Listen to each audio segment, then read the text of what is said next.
petrochemicals, my God, it's going to be, we haven't even looked at what the alternatives are. I want to tell you something. I was a senior in college in the United States in 1957, October 4th, 1957. Do you know what happened? Go ahead. The Soviet Union launched Sputnik. Now, in the months that followed, we were horrified to see that they were so far ahead of the United States. They launched the first animal, the first man, the first team, the first woman. And meanwhile, the Americans were trying to get one satellite up into orbit. They didn't just say, oh God, it'll destroy our economy to try to catch up. They said, we've got to beat these guys. And when Kennedy said, we're going to land on the moon before them, nobody complained. And guess what? They realized enormous benefits that nobody even predicted. GPS, cell phones, round-the-clock news channels. Well, maybe that's not so good. A virtual stranglehold on Nobel Prizes. I mean, make the commitment and the opportunities will come. David Suzuki, it's always good to talk to you. Thanks for coming in. See ya. Thanks, David. All right, you heard what David Suzuki had to say. We want to know what you think. Today's question of the day, do you think delegates in Copenhagen will reach a deal on climate change in the next 48 hours? David Suzuki is very pessimistic on that. Vote and contact us at cbc.ca/politics, politics@cbc.ca. On Twitter, we're at CBC Politics. Power and Politics, your source for all the politics and the people affecting your life right now. Today, protests in Copenhagen get nastier as time to reach a deal grows shorter. We have extensive coverage. We'll have David Suzuki and observers on site at the struggle. We begin this hour with the latest on the climate change summit in Copenhagen. Pressure is mounting on delegates there to come up with a deal. While world leaders, including Stephen Harper, descend on Copenhagen, protesters are stepping up their effort to get their voices heard. The CBC's Adrian Arsenault has more from the Danish capital. At the doorstep of the Copenhagen talks is where the anger and frustration collided. That was, of course, the point. Climate justice now! Climate justice now! Protesters determined to get in, demand faster, better action from politicians. Danish police stood firmly in their way. It was hard to tell which was worse, the turmoil outside, Join the People's Assembly, or the trouble inside. Not just arguments and protests and disruptions, even though there were a lot of those, but the lethargy and the blank spaces where by now hard numbers and promises should be.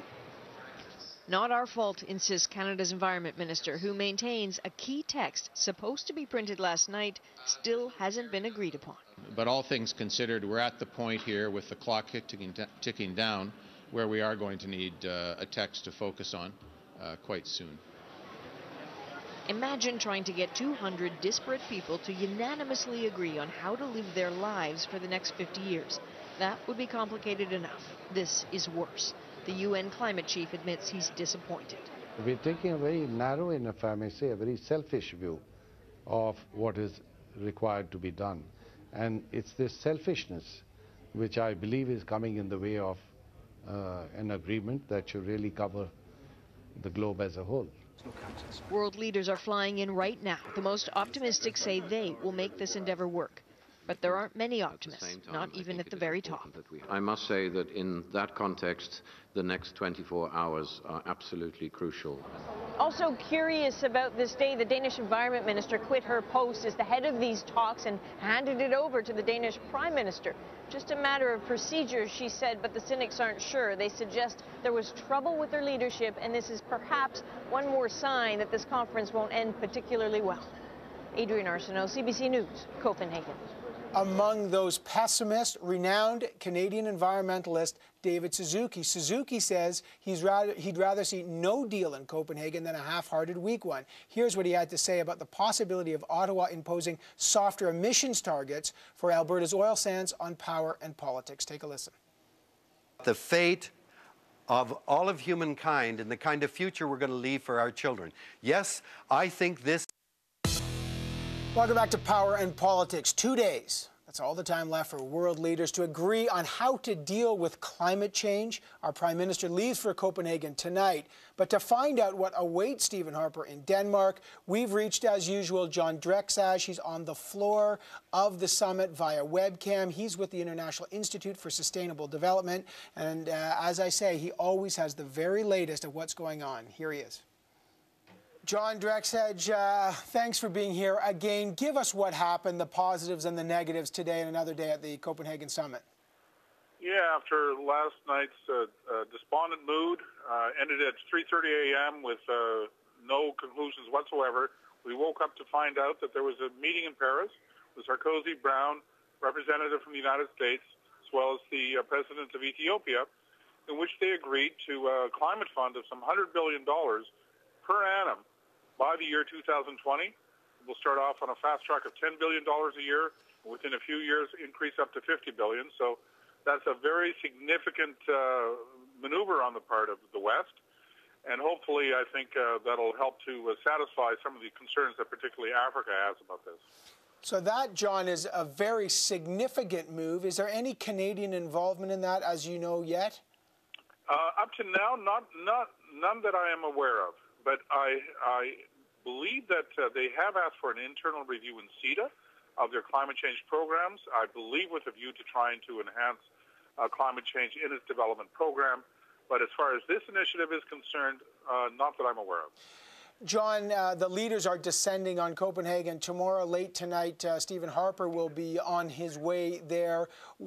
Given that they're coming, and you've given us a bit of good news there, some agreement, what else is going on there? What's the rest of the conference looking like?